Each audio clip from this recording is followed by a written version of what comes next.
I stood frozen in this doorway of my parents' mansion, watching my 4-year-old daughter Lily, trembling on her knees, a soiled diaper pressed against her innocent face.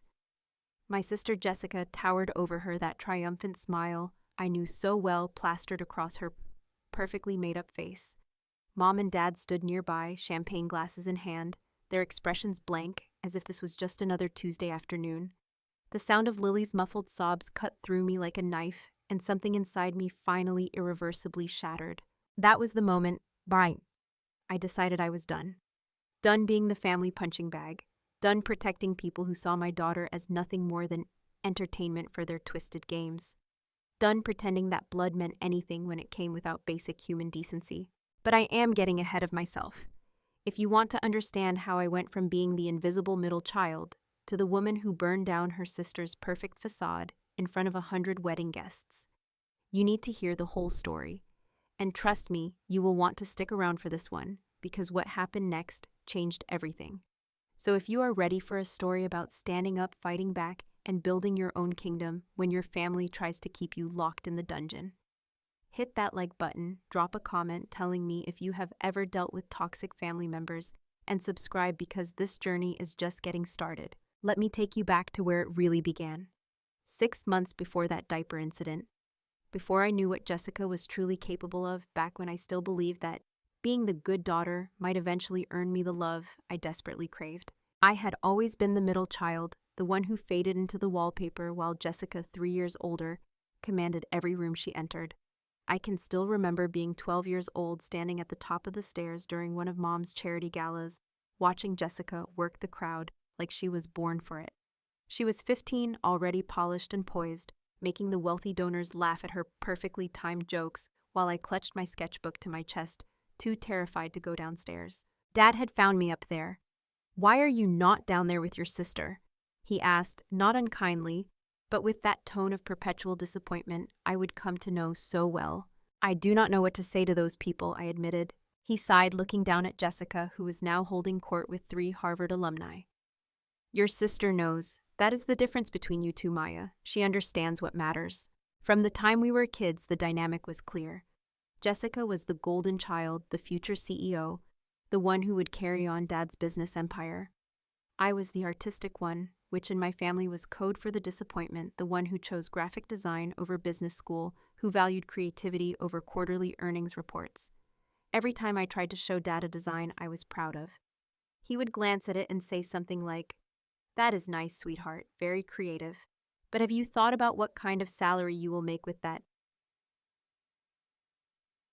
My parents, Eleanor and Richard Montgomery, were old money Boston elite, the kind of people who measured worth in stock portfolios and social connections. They had built their identities around success status and maintaining appearances. Their house was featured in Architectural Digest twice.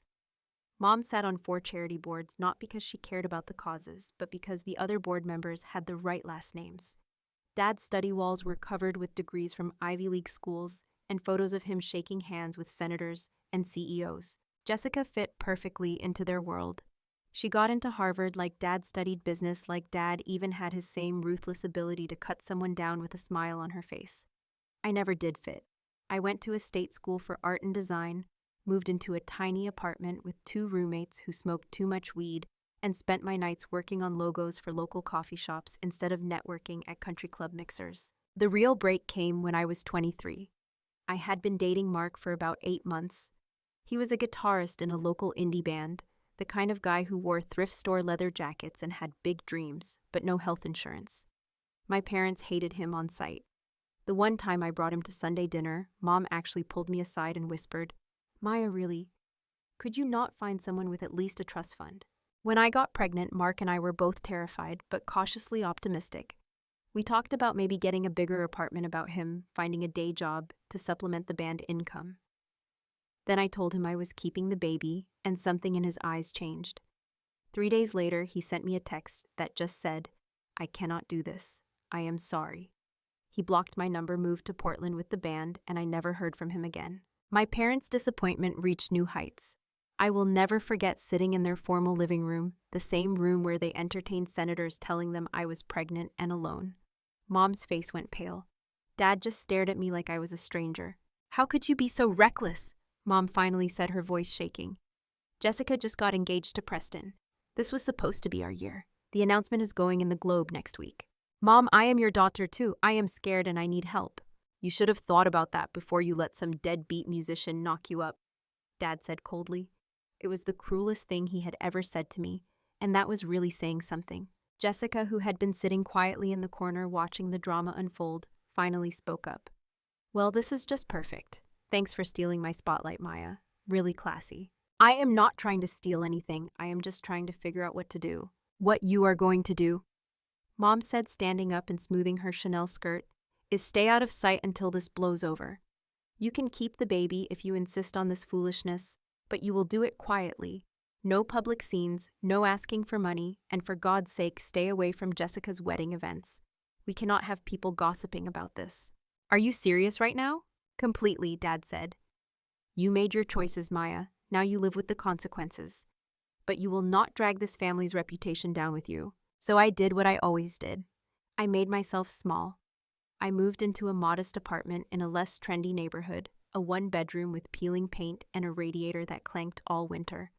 I worked freelance design jobs from home, taking whatever clients I could get, designing everything from wedding invitations to restaurant menus for $50 a pop.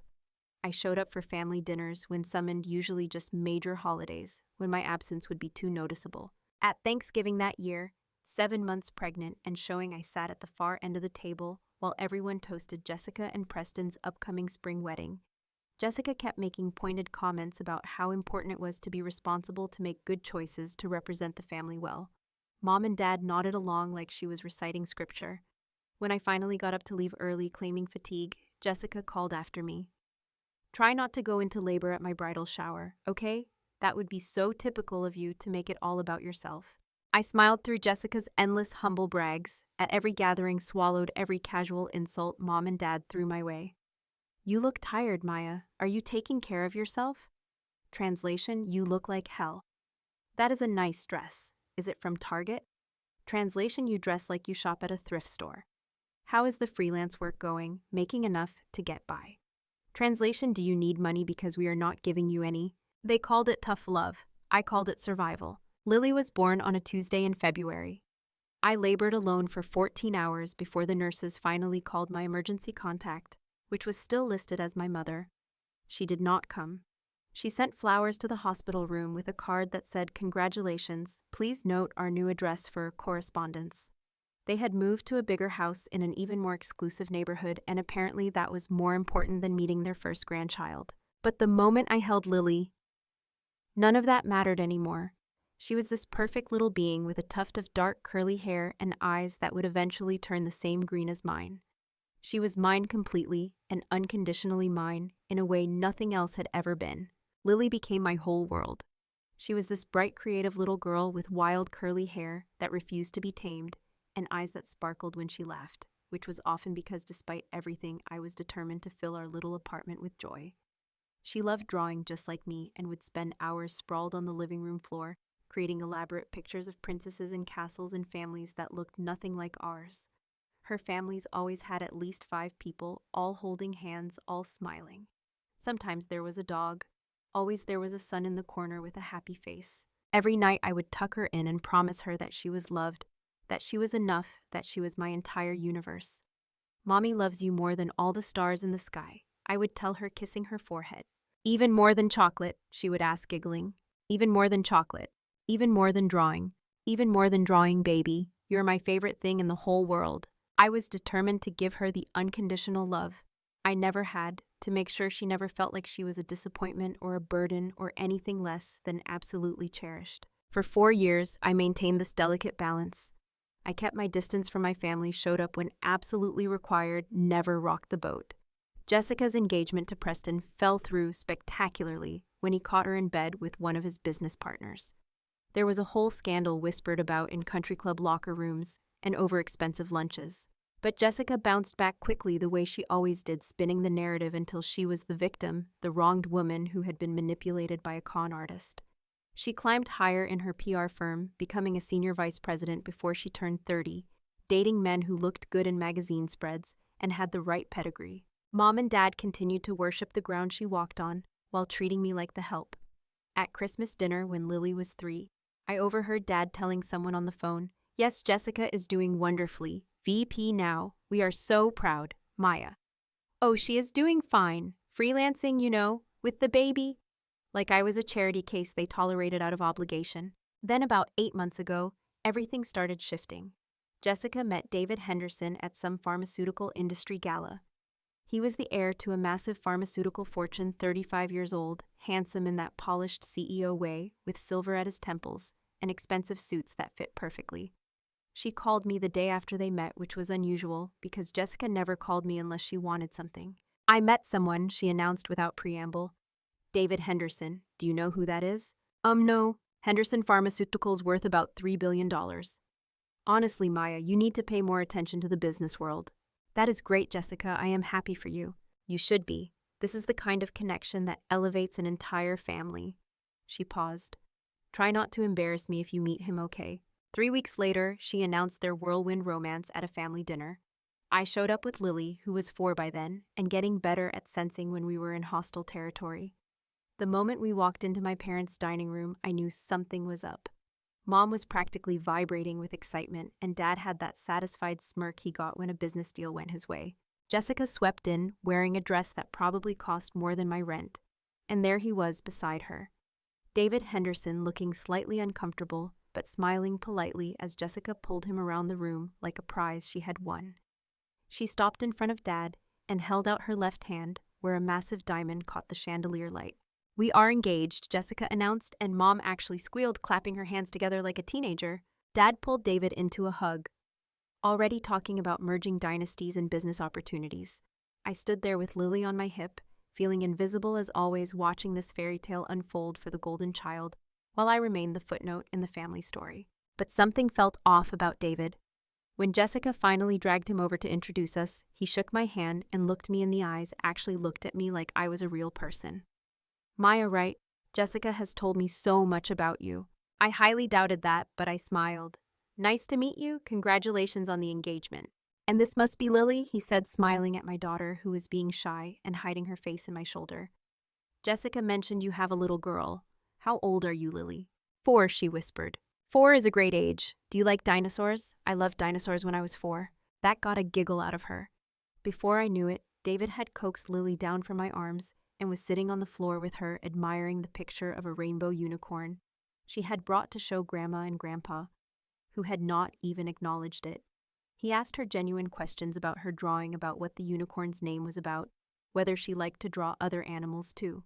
I caught Jessica watching them, her smile tight. She did not like not being the center of attention, even for 5 minutes. The wedding planning consumed the next several months. Jessica went into overdrive, determined to throw the social event of the season. She hired a wedding planner who had done events for celebrities, booked the most exclusive venue in Boston, and created an Instagram account just to document the planning process. She recruited Mom as her co-conspirator, and the two of them spent hours poring over flower arrangements and seating charts and invitation designs that cost more than I made in a month. I was kept at arm's length, invited to the occasional dress fitting only so Jessica could make snide comments. I remember one particular afternoon at an upscale bridal boutique where Jessica was trying on her 10th potential dress, each one more expensive than the last. "Maya, what do you think?" she asked, twirling in front of the mirror in a gown that probably cost more than a used car. "It is beautiful. They are all beautiful. But which one says future billionaire's wife to you?" Before I could answer, she looked at my reflection in the mirror and wrinkled her nose. "Is that what you are wearing? Did you even brush your hair today?" I had actually spent an hour getting ready, but compared to Jessica, in her designer gown, with professional makeup and extensions, I looked exactly like what I was, a struggling single mom who got her clothes from Target clearance racks. "I did not realize this was a formal occasion," I said quietly. "Everything is a formal occasion when you are part of this family, Maya. You should know that by now." She turned back to the mirror. "Mom, what do you think, the Vera Wang or the Monique Louillier?" Mom did not even glance my way as she said, "Definitely the Vera Wang. It photographs better. You know how Maya's photos from her art school always looked so sloppy in the family albums. We need elegant this time." During this time, I started noticing how Jessica treated people when she thought no one important was watching.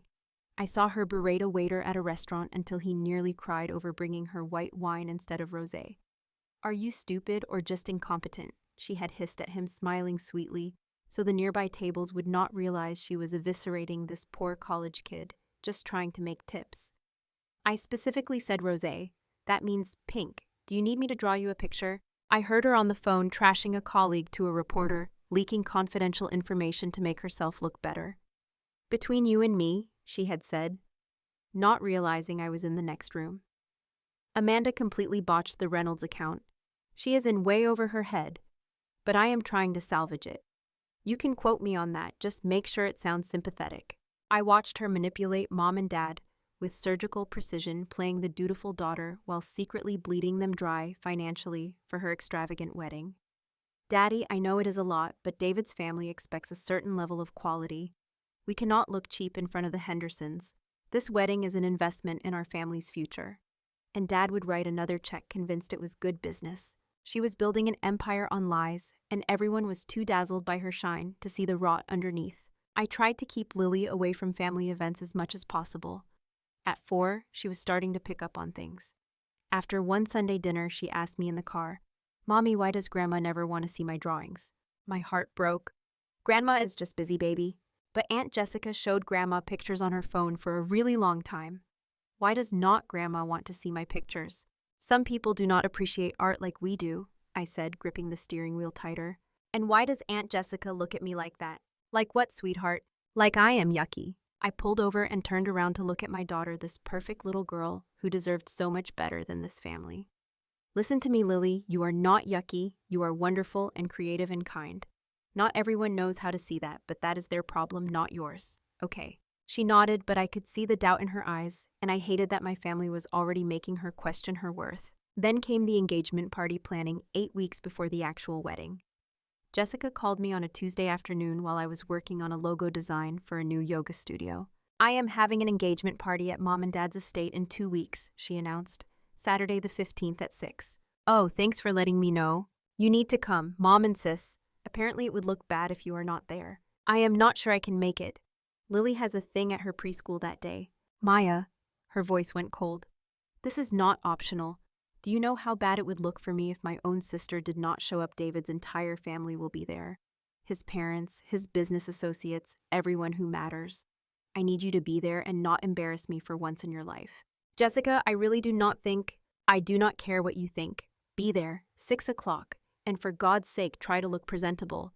Maybe borrow a decent dress or something. She hung up before I could respond. I stared at my phone, feeling that familiar knot of anxiety forming in my stomach. I did not want to go. Every instinct told me to make up an excuse and stay home. But I knew if I did not show up, Mom would call, then Dad, then the guilt trips would start, and it would somehow be worse than just suffering through a few hours of being invisible at Jessica's party. 2 days later, Mom called. Her voice was tight with barely concealed anger, that tone she used when she was about to say something cruel but wanted to sound reasonable. Maya, Jessica tells me you might not attend the engagement party. I told her I would try to make it, Mom.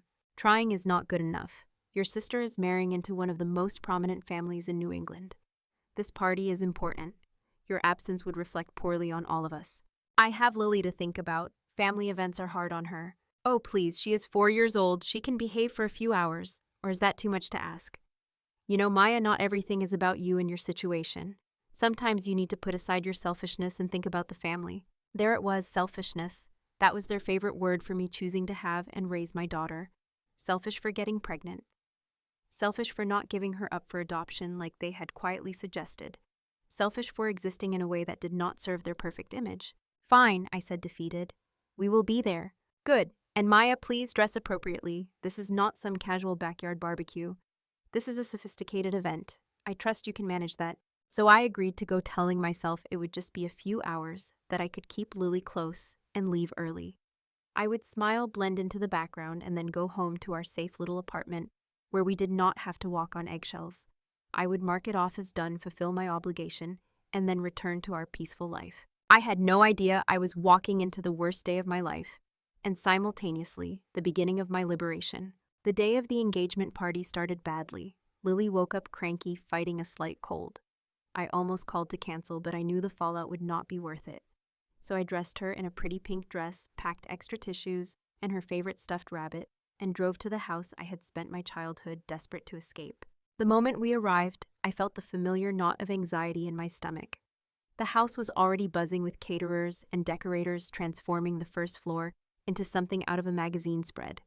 Jessica was holding court in the living room, surrounded by her bridesmaids, all of them looking like they stepped off a runway. Mom was barking orders at the staff. Dad was in his study, probably on a conference call. I tried to slip in quietly, find a corner where Lily and I could wait out the next few hours. But Jessica spotted us immediately. She swept over in her designer cocktail dress, her eyes doing that quick, dismissive scan of my Target outfit. "Maya, you actually came, how surprising. And you brought the little one." Her tone made it sound like I had brought a stray dog. "Hi, Jessica," I said, evenly putting a protective hand on Lily's shoulder. "Congratulations again. Everything looks beautiful." "It should, it cost enough." She glanced down at Lily, who was clutching her stuffed rabbit and looking overwhelmed by the chaos. "Is she feeling okay?" "She looks flushed." "She has a slight cold, but she is fine." Jessica's nose wrinkled.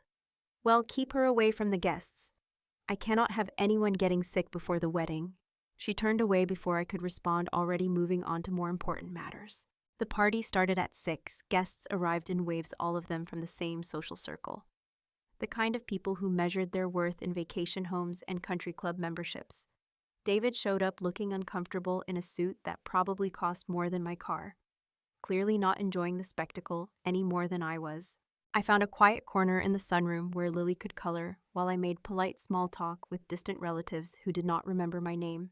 Everything was fine until about 7:30 when Lily tugged on my sleeve and whispered that she needed to use the bathroom. I took her upstairs to the guest bathroom, the one we always used, because Jessica claimed the main powder room was for guests only. But when we got there, someone was already using it. Lily was starting to get desperate, doing the little dance kids do when they really have to go. "Can you hold it just a minute, sweetie?" I asked. She nodded, but I could see tears forming in her eyes. 4-year-olds do not have great bladder control, especially when they are sick and in a stressful environment. I made a snap decision and led her to the main powder room downstairs, the fancy one with the marble counters and the chandelier. Lily was in there for maybe 3 minutes. When she came out, she seemed relieved and more comfortable. I helped her wash her hands, and we were about to head back to the sunroom when Jessica appeared in the hallway like she had been lying in wait. "Did she just use my powder room?" Jessica's voice was sharp. "She really had to go, and the other bathroom was occupied. It is not a big deal, Jessica." "Not a big deal. I specifically said that bathroom is for important guests only. Your little accident waiting has no business being in there." I felt my jaw clench. She is 4 years old and she had to use the bathroom. She did not break anything. "That is not the point." Jessica's eyes were cold. "The point is you never follow the rules, Maya. You just do whatever you want without thinking about how it affects everyone else. She is a child who needed a bathroom, Jessica. Not everything is about your perfect aesthetic." We were starting to attract attention. A few guests in the nearby living room were glancing our way.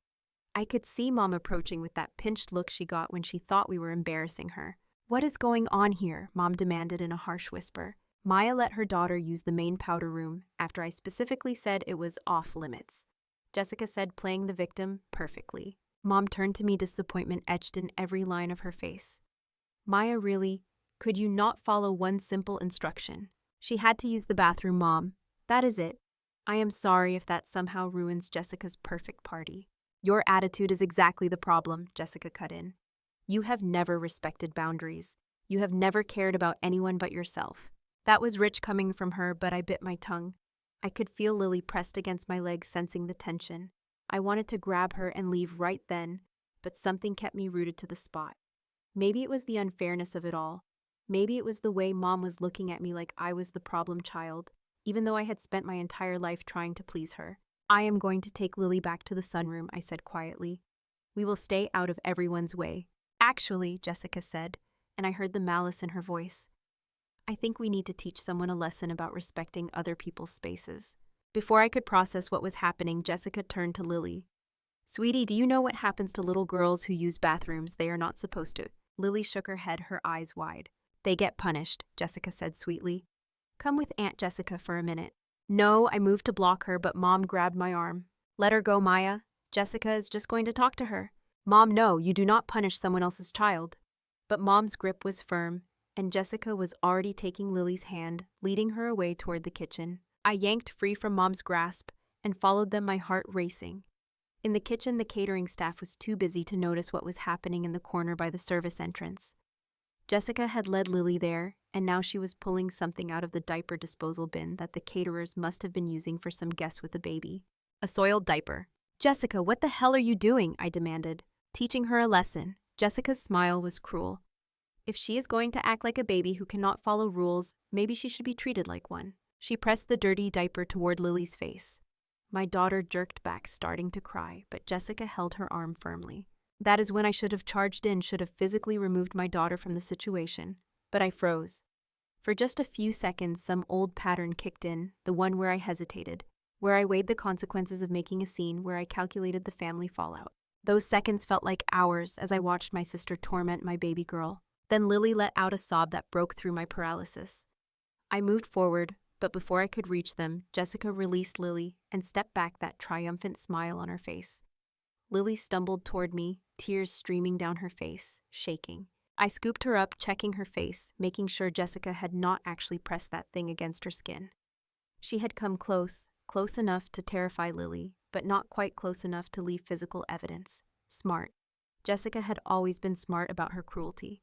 "You are insane," I said, my voice shaking. "I am teaching your daughter respect," Jessica replied calmly.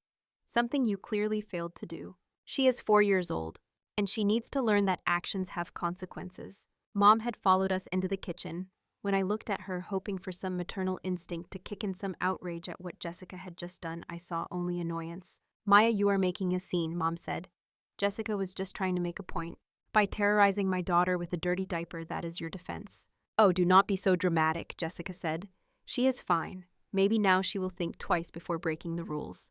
That is when I saw Dad in the doorway, having heard the commotion. I waited for him to say something, to be the parent to draw a line. But he just looked at me with that familiar expression of exhaustion, like I was the problem as always. "I think you should take Lily home, Maya," he said quietly. "She seems upset." Not Jessica crossed a line. Not that was unacceptable. Just, you should leave. I looked at the three of them standing there, united in their dysfunction, and something crystallized in my mind. This was never going to change. No matter what I did, how much I sacrificed, how small I made myself, I would always be the scapegoat, and Jessica would always be golden. But more importantly, they were now targeting my daughter. They had crossed the line from hurting me to hurting her, and that I could not forgive. "You are right," I said, adjusting Lily in my arms. She had her face buried in my neck, still trembling. "We are leaving, but I want to be very clear about something. I am done. Done with this family, done with the gaslighting, done with pretending that any of this is normal or acceptable. You will never see Lily again, and you will never see me." "Oh, please," Jessica scoffed. "You say that every few months and you always come crawling back." "Not this time." "We will see about that," Mom said coldly. "You forget how much you need this family, Maya. You have nothing without us." I almost laughed at that. What exactly did I have with them? Conditional scraps of affection, the privilege of being their emotional punching bag. "Watch me," I said, and walked out. The drive home was a blur. Lily cried the whole way, asking me over and over why Aunt Jessica was so mean, why Grandma and Grandpa did not stop her. I had no good answers. How do you explain to a 4-year-old that some people are just cruel, that sometimes family hurts you the most? When we got home, I gave Lily a long bath, washing away the day, then tucked her into bed with extra cuddles and her favorite stories. She finally fell asleep around 10, exhausted from crying.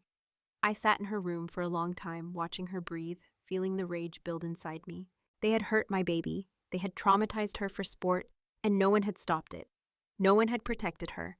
And I knew with absolute certainty that if I did not cut them out completely, this would not be the last time. But cutting them out felt impossible.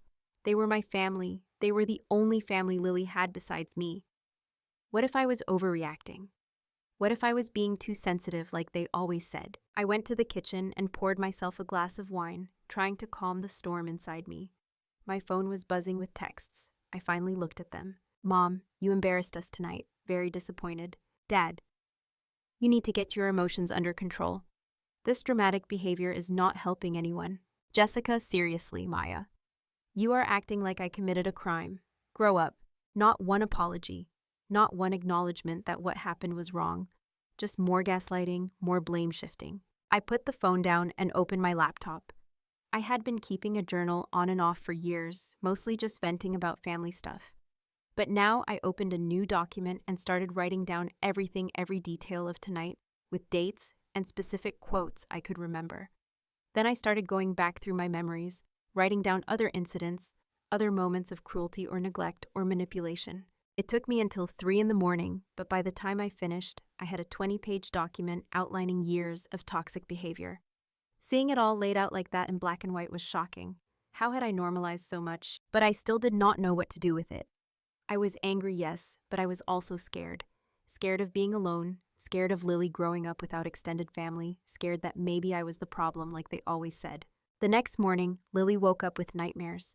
She refused breakfast and clung to me like she was afraid I would disappear.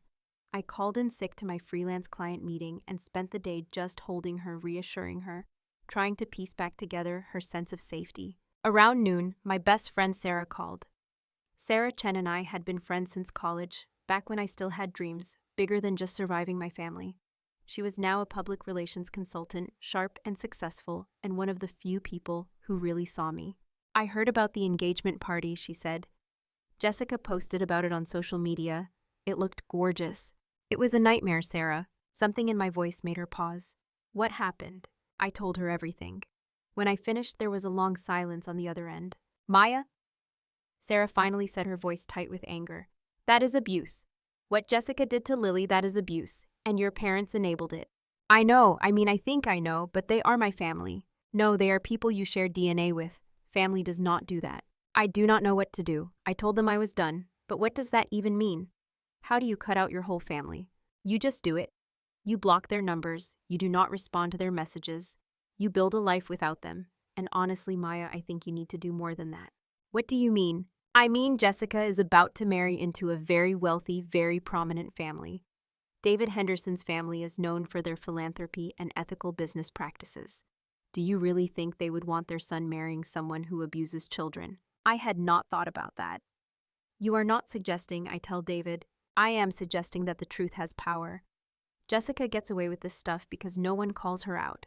Maybe it is time someone did. Sarah, I cannot. The fallout would be nuclear. The fallout of doing nothing is your daughter learning that it is okay to be treated like garbage by people who are supposed to love you. Is that what you want? It was not. But the thought of actually taking action, of fighting back instead of just disappearing, terrified me. Think about it, Sarah said. But Maya, seriously, you need to protect Lily. And you need to protect yourself. These people are toxic and they are never going to change. After we hung up, I looked at that document I had written all those years of pain and manipulation documented in neat paragraphs. Sarah was right, the truth had power, but was I brave enough to use it? The next few days were hard. Lily's nightmares continued. She became clingy and anxious, afraid to leave my side. I had to explain to her preschool teacher what happened, omitting the worst details, just saying that she had a traumatic experience with a family member. My phone kept buzzing with messages from my family. At first they were demanding. Then they turned manipulative, with Mom sending long texts about how I was being ungrateful, how they had always supported me, how I was tearing the family apart. Jessica sent memes mocking my sensitivity. Dad sent one line, "Come home and apologize." I did not respond to any of them. Instead, I started seeing a therapist. Something I probably should have done years ago. Her name was Dr. Patricia Kim, and in our first session, I unloaded everything. She listened without judgment, taking notes, occasionally asking clarifying questions.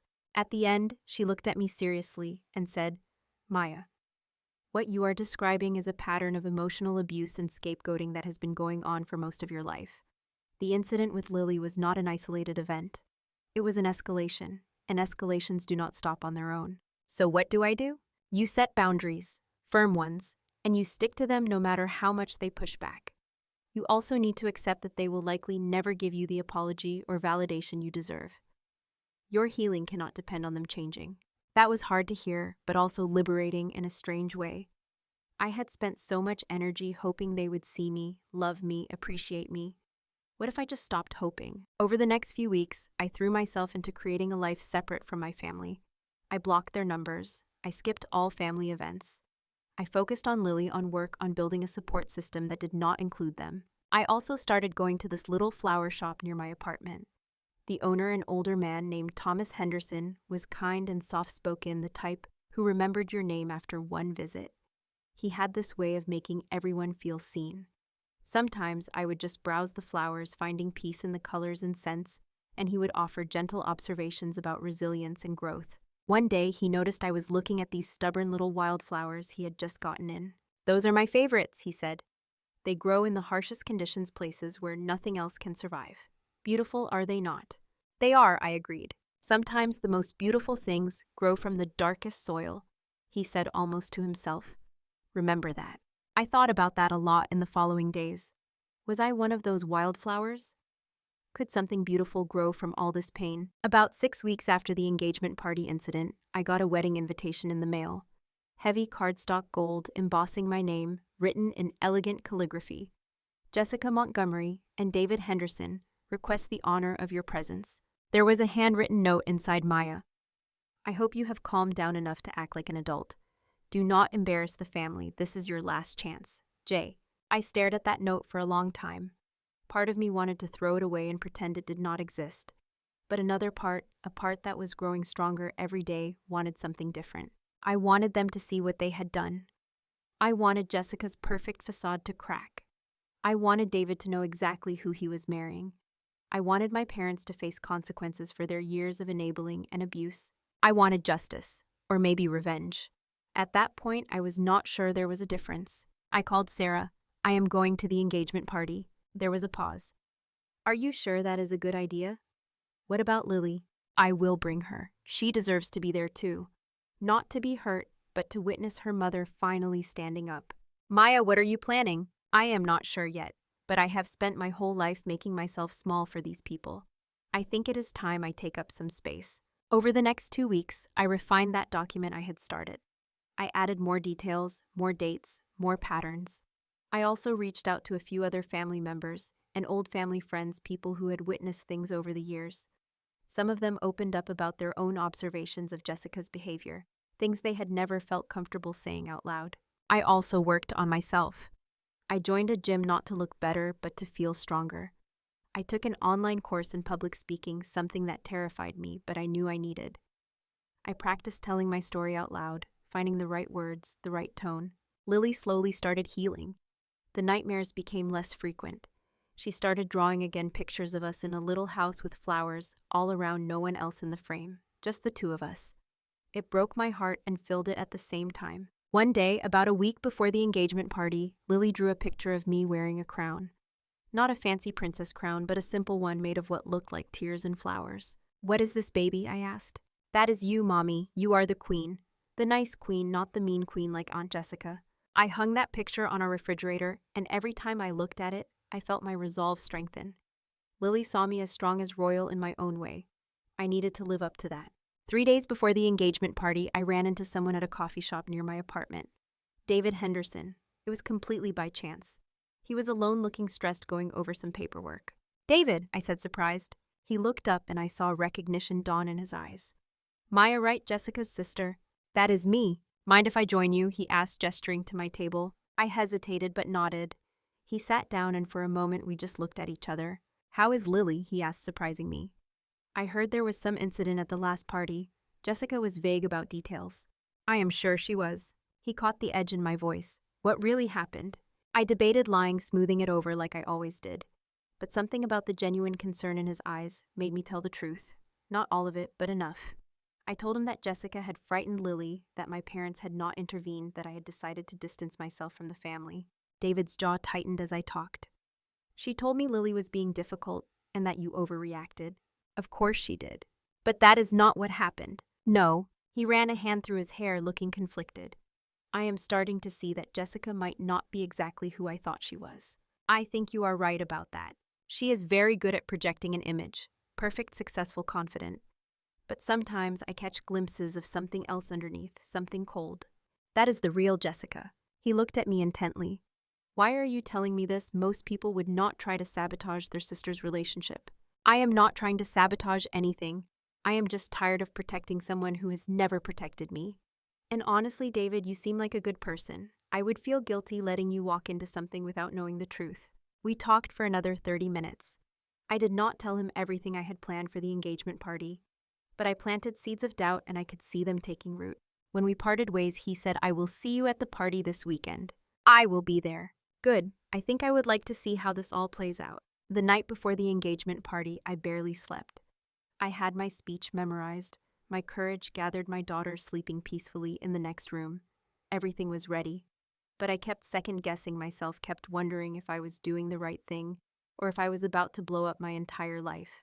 Around 2 in the morning, I went back to that document, reading through years of pain, and I realized something.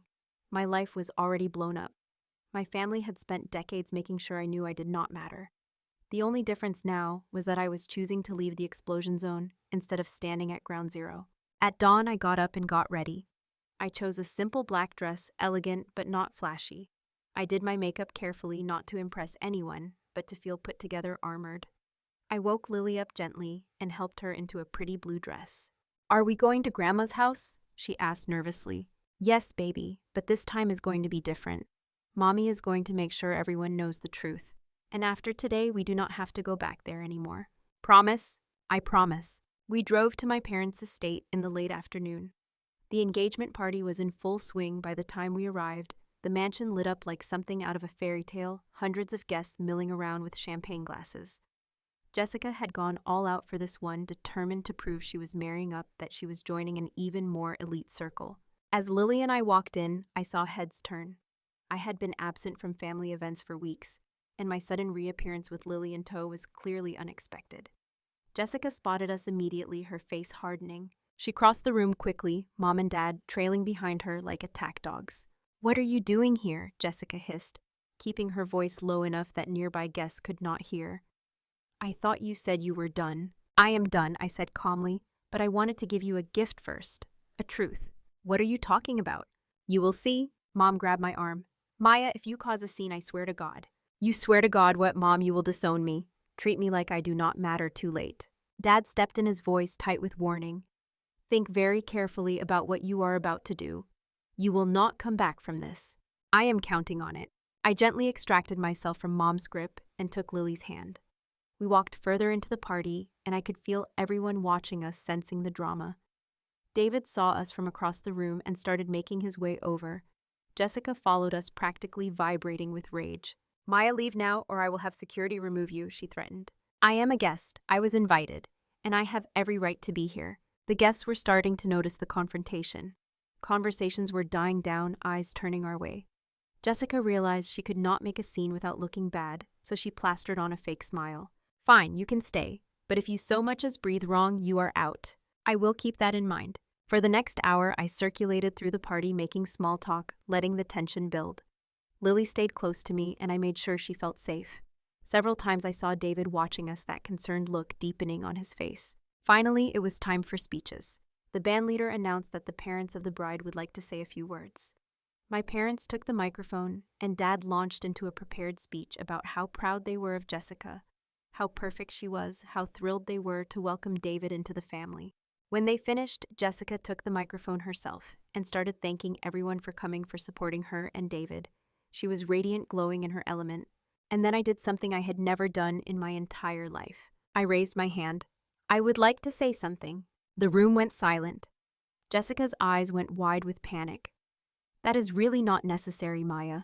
"Oh, but it is. You see, I have a story to tell, and I think everyone here deserves to hear it." "Maya, no," Mom said urgently, starting to move toward me. But I was already walking to the front of the room, already taking the microphone from Jessica's stiff hands. Lily stayed where she was, and I gave her an encouraging nod. She nodded back, trusting me. I looked out at the sea of faces, all these wealthy, powerful people who thought they knew my sister, who thought they knew my family, and I began to speak. "I want to tell you a story," I said, my voice surprisingly steady. "It is a story about a little girl. Let us call her Lily because that is actually her name. She is 4 years old. She loves drawing pictures and asking questions and giving hugs." Jessica tried to grab the microphone back, but David had moved between us, blocking her. He looked at me, then nodded slightly as if to say, "Go ahead." 6 weeks ago, this little girl went to a family party. She had to use the bathroom. It was just a bathroom, nothing special, but apparently it was the wrong bathroom. And because she used the wrong bathroom, a grown woman, her aunt, decided to teach her a lesson. I could hear gasps, murmurs. Mom was trying to get to me, but Sarah, who had arrived separately, blocked her path. Her aunt took a dirty diaper from the trash and pressed it to this 4-year-old's face while she cried and begged her to stop. Her grandparents watched and did nothing. Her grandfather told the little girl's mother to take her home because she was being dramatic. The room erupted. People were talking over each other, looking between me and Jessica in shock. David had gone pale. That little girl is my daughter. That aunt is Jessica Montgomery, the woman you are all here to celebrate tonight. And those grandparents are right there, Richard and Eleanor Montgomery, looking like I am the problem for telling the truth. Jessica lunged forward, but David physically held her back. Is this true? He demanded. Did you do that? She is lying. She has always been jealous of me. This is just another one of her pathetic attempts to ruin my life. I am not lying, I said quietly, looking directly at David. I have documentation, text messages from that night, witnesses who saw her do it. And more importantly, I have a daughter who wakes up with nightmares because her aunt terrorized her for using a bathroom. I pulled out my phone and projected onto the screen behind me a photo of Lily. From that night, tears streaming down her face, fear in her eyes. I had taken it in the car on the way home when I was documenting everything. This is what your future wife does to children who inconvenience her. This is who she is when the cameras are not rolling. And if you think this is an isolated incident, I have 20 pages of documentation proving otherwise. Years of emotional abuse, manipulation, cruelty. All of it swept under the rug because Jessica is the golden child, and I am the scapegoat. David released Jessica and stepped back, looking at her like he was seeing her for the first time. Tell me she is lying, Jessica. Tell me you did not do that to a 4-year-old. Jessica's mouth opened and closed, but no words came out. Her perfect facade was cracking in real time. Tell him, Mom shrieked. Tell him she is making this up. But Jessica could not, because it was true, and everyone in that room could see it on her face. I cannot marry you, David said quietly. I am sorry, but I cannot marry someone capable of that. My family values kindness, compassion. Whatever this is, it is not that. He pulled the engagement ring off his finger and set it on a nearby table. Then he turned to me. I am sorry for what you and your daughter went through, and I am sorry it took me this long to see the truth. He walked out, just like that. No drama, no scene. He just left. Jessica stood there, frozen, her perfect party disintegrating around her. Guests were already gathering their things, whispering to each other, looking at my parents with disgust. The story was going to spread through their social circle like wildfire, and there was nothing they could do to stop it. I handed the microphone back to the speechless bandleader and walked over to Lily. I picked her up and held her close. Is it over? She whispered. Yes, baby, it is over. As we walked toward the exit, I passed Jessica one last time. She looked at me with such hatred, such venom, but underneath it I saw something else. Fear. The fear of someone who just lost control of their carefully constructed image. Your crown, I said quietly, so only she could hear, was made of other people's tears. I hope it was worth it. We left that house for the last time, and as the door closed behind us, I felt something lift from my shoulders. Not happiness exactly, not revenge satisfaction, just relief. The kind of relief that comes from finally being free. The next few weeks were chaos. The story spread. Jessica's PR firm dropped her as a client after several of her colleagues came forward with stories of workplace bullying.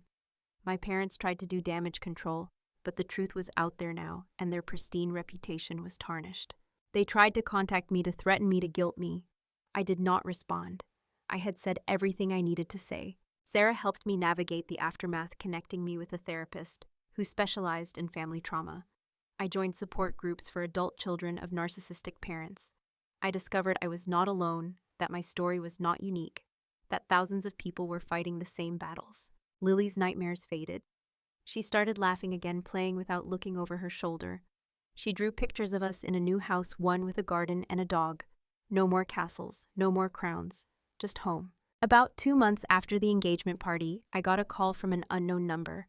I almost did not answer, but something made me pick up. Maya, it is Thomas Henderson from the flower shop. Oh, hi, Mr. Henderson. How did you get my number? My nephew David gave it to me. I hope that is okay. He told me what happened, what you did. I wanted to reach out and tell you something. Okay, those wildflowers I told you about, the ones that grow in the harshest conditions. You are one of them, Maya. You grew something beautiful from dark soil. Your daughter is lucky to have you. I felt tears prick my eyes. Thank you, that means more than you know. Also, David wanted me to tell you that he is sorry. Sorry he did not see it sooner. Sorry he was part of the problem. He is in therapy now, working through why he was attracted to someone like Jessica in the first place. Tell him I understand. and tell him I hope he finds someone who deserves his kindness. After we hung up, I looked around my small apartment. It was not a mansion. It did not have marble counters or crystal chandeliers, but it was ours, mine and Lily's, and it was filled with love. I started using my graphic design skills to create content about family trauma and healing. I launched a blog, then a small online community for people dealing with toxic families. It grew faster than I expected, hundreds, then thousands of people sharing their stories, finding solidarity, building each other up. I was not famous or wealthy or powerful, but I was free. And I was teaching my daughter that freedom, real freedom, is worth more than any crown. 6 months after the engagement party, I heard through the grapevine that Jessica had moved to Los Angeles, trying to reinvent herself away from the wreckage of her reputation. My parents had quietly retired from their social circle, unable to face the judgment. I felt a twinge of something for them, but it was not guilt. It was just sadness that they had chosen their pride over their own child. David reached out once asking if he could take me to coffee. We met on a sunny Saturday morning while Lily was at a playdate. He apologized again, more thoroughly this time. He told me he was dating someone new, a woman who volunteered at a children's hospital, and made him laugh. I am glad, I told him honestly. You deserve someone good. So do you, he said. What you did took courage. I have been thinking about it a lot. You did not just save yourself. You saved me too. I would have married her and it would have been a disaster. Then we both got free that night. We parted as friends, or at least friendly. I did not need romance. I did not need validation from a man or anyone else. I had something better. I had myself back. 1 year after the engagement party, Lily and I moved into a small house with a garden just like in her pictures. It had a picket fence and a front porch where we could sit and watch the sunset. I planted wildflowers in the garden, the same kind Thomas Henderson had shown me. They thrived. On the anniversary of that night, I sat Lily down and told her that she never had to be afraid of anyone again.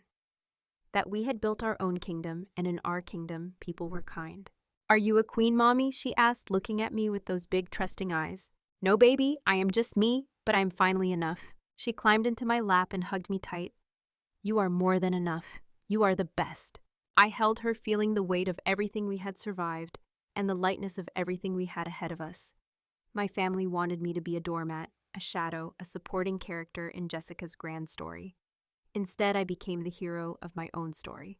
They wanted a queen who would bow. I gave them a woman who refused to kneel. That night, I wrote one final entry in my journal. It was not about them anymore. It was about us, about Lily and me, and the life we were building. I ended it with a quote that I had come up with, something I wanted to remember whenever I doubted myself. They wanted a crown of gold.